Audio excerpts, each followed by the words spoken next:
So I mentioned I'm going to do a Valentine's Day special. Valentine's Day is a pretty special holiday for some people. And luckily for you, I am a licensed therapist. Just kidding, I'm not. But I am the unofficial love doctor. Just kidding. No, but just a little segment that I want to give is just some top 5 dating tips that I want to give on people that are going on their first dates for Valentine's Day or just any date coming up. So I want to give you 5 top advice, and then I'll give you a sports play-by-play of what to do on a date. So let's start with the first tip. Tip number 1 when you're on a date. Don't only talk about yourself. Ask questions about something they've mentioned before. If there's an interest that they brought up, ask questions about it. They'd be happy to talk about it. Listen actively and use it for fuel for future conversations. Make a comment, then relate. I mean, if you talk about yourself, sometimes people just begin to lose interest over time. That's the only thing you're talking about. They feel like they're not getting a chance to talk about themselves either. So let's get to the second tip, which is be yourself. If you act yourself and they don't like you, you're just saving yourself a shit ton of time. Because you don't owe anybody to not be yourself. You'll be surprised what they reveal about themselves if you're being genuine. Genuine senses genuine. Because opening this gate allows that person to open a gate as well, and you'll be surprised of things that you'll find out. You may have more common interests or similar hobbies or similar values, and you might be surprised. But be mindful. There's no need to show all the layers of yourself in the first date. Like, I want to be telling someone something about drama in my life or some very personal, deep topics right off the bat. That takes time. You got to progress through as you get to know someone. And number 3, one of my favorites, self-respect. Someone can't like if you don't like yourself, because self-respect is sexy.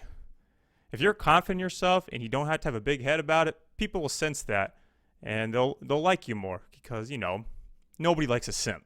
Because girls don't really like overly nice people, and the same can apply for guys. It can be boring.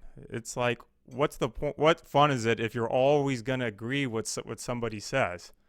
Because, I'd get kind of bored. It's like, it's kind of nice, a little conflict. Friendly conflict, of course, nothing too drastic. Then I want to get to the 4th tip, which is don't set yourself up for a regrettable night. I've had plenty of friends where they'll go on a date and they think they need to go on the most expensive first date possible, thinking they're going to get some good points or have a good impression. Don't drop a shit ton of money on the first date, thinking that's the thing the person cares about. They should be interested in you, not the date itself. As I mentioned, don't impress with money. If you ain't a baller, don't do it. It's just going to hurt you in the long run. They're going to have that expectation that all dates are going to be this extreme. Just enjoy the moment, man. Make the date something you both will enjoy. Like, start simple, too. Like, an example of things that I would do on a first date would be just a casual lunch or get some coffee. Maybe ice cream, I don't know. Something simple. It doesn't have to be super extravagant. And then as you get to know the person, hang out with them more, you can work your way up to the more fancier and more special occasion dates.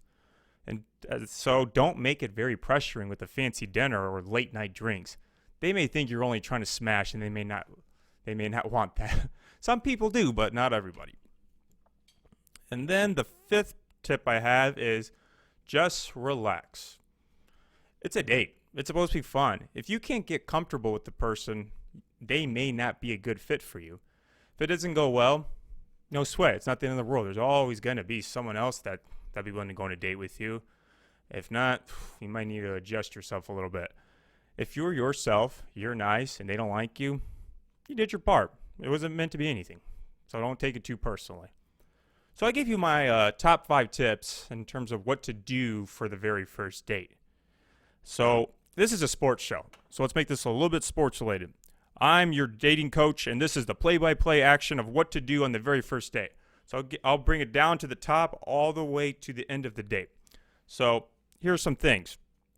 Be 5 minutes early to the date. Let them know you're there. If this is someone you've been friends with or hung out on occasion before as friends, and this is like the first actual real date, maybe you offer to pick them up since they're more familiar with you. It'd be a little strange if you offer to pick up if you met on like a dating site or a dating app. And then be polite. Hold the door for people. People appreciate those kind of things. They may not say it off the bat, but deep down, I think people do like those kind of small little details. As I mentioned, talk less, listen more, and use that fuel for engagement when you're talking to them. And when you talk, speak things that are relatable to them. Lighten the mood. Offer a drink or maybe a dessert at the end of the night. You'd be surprised. People like desserts. Don't start eating until the other person gets their food if you're on a dinner or lunch date. And go to the bathroom. Literally just go to the bathroom. If you have to go to the bathroom, or just check yourself. Make sure your outfit's fine. You don't got your shirt's not like tucked in weird, or check your fly. That will save you from embarrassment. Or just go to the bathroom, just get a breather. Just take a deep breath and just, all right, now it's the second half. We got to play better. Offer to pay. I mean, it's just nice. And kind of just be conscious of what you're getting, and just be the person that's just gonna like, hey, dinner's on me or lunch on me. It's just a nice thing to do. It can apply to guys or girls. Preferably, I think guys should be the one to offer, but sometimes guys like it when girls offer. But you'll kind of know once you're at that moment. At the end of the night, let them know you enjoyed their time and you want to hang out again. And if you truly want to, yeah, recommend doing this again. And if you're still interested, and it's the end of the date, follow up the next day. Just say, hey, what's up? I wouldn't recommend doing it the same night. It's a little pushing it. It's the end of the date, so let's top it off at a good finish. And one more thing, social media audit your profiles. Make sure your shit is clean and private. If you're tweeting depressing stuff, delete it. If you're being an asshole, delete it. Girls are unofficial FBI agents. They will learn everything about you before or after the very first date. It's true. People have access to so many things at the tip of their fingertips. So that is my top 5 dating advice, and I got you a little play-by-play. If you did all this stuff and it doesn't work, I don't know what to tell you. Just keep trying, because there's somebody for somebody. Wow. I mean, you can listen to me. I mean, I'm obviously no hitch. I'm not Will Smith, but I come up with these ideas because I've either screwed up or I've done something right.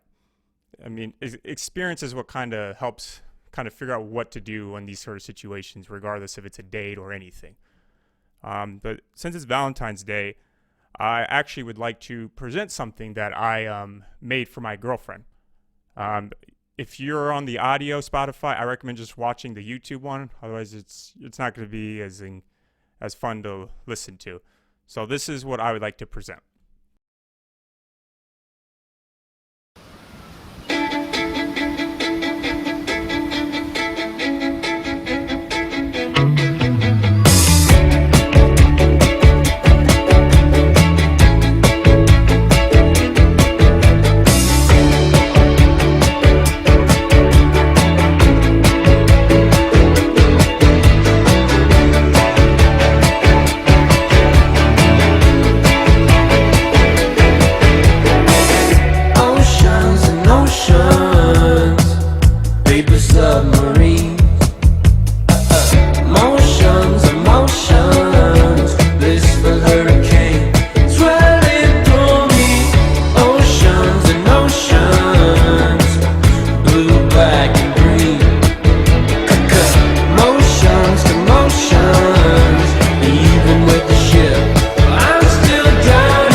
out. And if the love runs dry, I will not leave your side.